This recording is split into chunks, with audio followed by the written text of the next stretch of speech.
మాకు మొన్న సోమవారం 31 మొన్న ఆ రోజు మా నాన్నగారు సంవత్సరీకం అండి.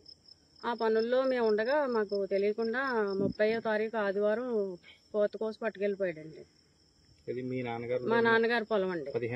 15 ఎకరాలు 44 సెంట్లు అండి. సాగు చేసింది మీరేనా? అతనే సాగు చేయించుకుంటున్నాడండి. చేసినప్పుడు మరి అప్పుడు మీరు అడ్డుకోలేదండి? మేము అదేంటి మా హస్బెండ్ లీజుకు చేసిన అతను వెళ్ళారండి.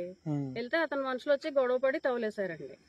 రౌడీజం చేస్తుంటాడండి ఆయన నాగులపల్లిలో రౌడీజం అంటే బయటికి చేయరు కదండి రాజకీయ నాయకులు. అదండి అంటే అతను అంటే అందరూ భయపడుతుంటారండి. మనకి తెలియదండి అవన్నీ భయపడతారా అంటే మనకు తెలియదండి. ఇప్పుడు మేము మాత్రం భయపడుతున్నామండి. మమ్మల్ని అందరినీ అతను ఏం చేస్తాడో అని మాకు భయంగా ఉందండి. మేము కుటుంబ సభ్యులు 5 ఉన్నామండి. మా అందరికి అతని వల్ల ఏం జరుగుతుందని మేము భయంగా ఉన్నామండి. ఇప్పుడు ఇదంతా మీ నాన్నగారి పేరు మీద ఉందండి? ఇప్పటికీ ఉందండి. మేము ఈ నాన్నగారు పోయిన తర్వాత ఈ బాధలో మ్యూటేషన్ చేయించుకోలేదండి. అమ్మగారి పేరు మీద మార్చలేదండి. నాన్నగారి పేరు మీద ఉందండి. ప్రస్తుతానికి ఇప్పుడు ఏదైతే భూమి ఉందో నాన్నగారి పేరు మీద నాన్నగారి పేరు మీద ఉందండి. ఇక్కడది 7 ఎకరాలు నాదండి, నా పేరు మీద ఉంది. అది కూడా వాళ్ళ ఆధీనంలోనే ఉందండి. ఉందండి. ఉన్నారండి. మా అమ్మగారి వయసు 67 సంవత్సరాలండి.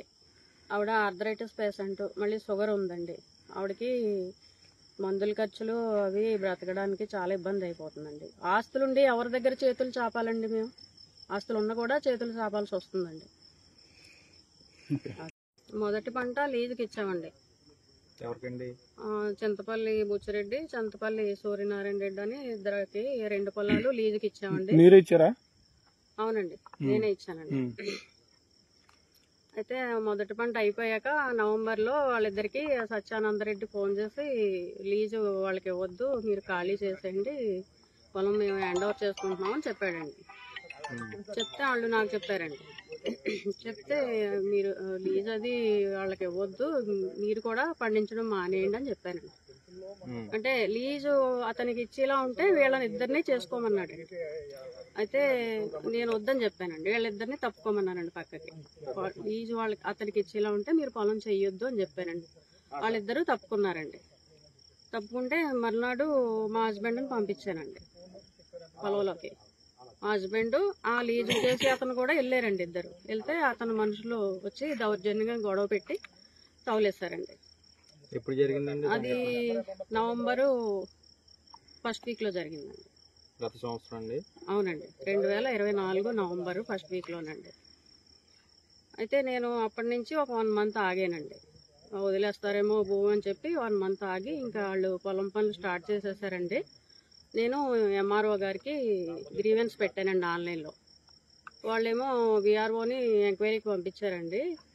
పంపిస్తే వాళ్ళు వచ్చి వివరాలన్నీ రాసుకుని వెళ్ళారు. అతని దగ్గరికి వెళ్తే అతను ఎవరు ఆక్రమించారో నాకు తెలియదని చెప్పాడటండి. వాళ్ళేమో కంప్లైంట్ క్లోజ్ చేసేసారండి. తర్వాత నేను అదే రోజు డిసెంబరు 13 అండి సీఎం గారికి, డిప్యూటీ సీఎం గారికి, లోకేష్ గారికి, సిఎస్ గారికి కంప్లైంట్ పోస్ట్లో పంపించానండి. మాకు తర్వాత ఎవరో ఏం చేయలేదండి. తర్వాత డిసెంబరు ఎండింగ్లో కలెక్టర్ ఆఫీస్కి వెళ్ళి అక్కడ గ్రీవెన్స్ ఇచ్చానండి. డైరెక్ట్గా నేను వెళ్ళి ఇచ్చానండి. వాళ్ళేమో కొత్తపల్లి పోలీస్ స్టేషన్కి, గొల్లప్రోలు మండలం పోలీస్ స్టేషన్కి కంప్లైంట్ పంపించారండి. అయితే వాళ్ళు కూడా వచ్చారండి. వీళ్ళు ఎంక్వైరీకి వచ్చారు. మా దగ్గర ఆధారాలు అవి తీసుకుని వెళ్ళారు. కానీ వాళ్ళు ఏం చెప్పలేకపోయారండి. ఈ ఎంఆర్ఓలైనా ఈ పోలీసులైనా అతనంటే భయపడుతున్నారండి. అందువల్ల ఏం చేయలేకపోతున్నారండి. సత్యానందరెడ్డి గారు మీకు ఏమవుతారండి? అతను మా వియ్యంకడండి.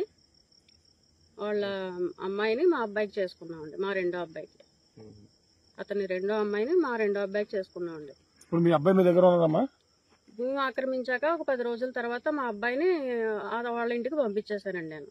అంటే భూమి ఆక్రమించుకున్నారు, ఇంకా నువ్వు కూడా వాళ్ళంటే భయపడుతున్నావు, సరే వాళ్ళ ఇంటికి వెళ్ళిపో, వాళ్ళు చెప్పినట్టే వినని పంపించేశానండి. ఇప్పుడు దీనికి మీ అబ్బాయి సపోర్ట్ చేస్తున్నారు, మీకు చేస్తున్నారా వాళ్ళ సపోర్ట్ చేస్తున్నారు? ఎవరికి చేయట్లేదండి. మా అబ్బాయి అయితే సైలెంట్ గా ఉన్నాడండి. కాకపోతే సత్యానందరెడ్డికి అతను భయపడుతున్నాడండి. అందుకే ఏం చెప్పలేకపోతున్నాడండి. వాళ్ళు ఏంటంటే పర్సనల్ విషయాలు, చిన్న చిన్న పర్సనల్ విషయాలు భూతద్దంలో పెట్టి పెద్ద విషయాలుగా చూపించి మా భూమి ఆక్రమించాడండి. అంటే మాకు తెలిసిందా వచ్చే మాకు కొన్ని బయట సమాచారం ఏంటంటే అల్లుడికి సంబంధించిన భూమి కదా ఆయన అల్లుడి ద్వారానే స్వాధీనం చేసుకుని ఆక్రమించుకున్నాడు అని చెప్పేసి సమాచారం. అల్లుడు సంబంధించిన భూమి అంటే మేము రాసి ఇచ్చిన తర్వాత వెళ్తుందండి అల్లుడికి. అది మా నాన్నగారు భూమి అండి. మా నాన్నగారు 23లో క్యాన్సర్తో సఫర్ అయ్యి చనిపోయారండి. అయితే అతను 1 year సైలెంట్గా ఊరుకున్నాడండి. గవర్నమెంట్ మారిన తర్వాత అతను టీడీపీ కాబట్టి గవర్నమెంట్ మారిన తర్వాత ఆక్రమించుకున్నాడండి. ఎన్నాళ్ళ నుంచి ఆయన స్వాధీనంలో ఉందండి? నవంబర్ నుంచి అండి. ఈ సంవత్సరమేనా? 24 నవంబర్ నుంచి. అదే ఈ పంట నుంచి? అవునండి, ఒక్క పంట. రబీ సాగు నుంచి? అవునండి. అది వేరే వాళ్ళకి సాగు చేసుకుని ఇచ్చాడు ఆయన. అతనే వాళ్ళ మనుషుల చేత. చెప్పమంటారా? నా పేరు అబ్బిరెడ్డి నోకరత్న ప్రభావత్ అండి. ఈయన మా హస్బెండ్ అబ్బిరెడ్డి కాశీ విశ్వనాథ్ రెడ్డి. ఇవ్వండి ఆ పక్క భూమి అంతా 7 ఎకరాల 8 సెంట్లు అండి నా పేరు మీద ఉంది.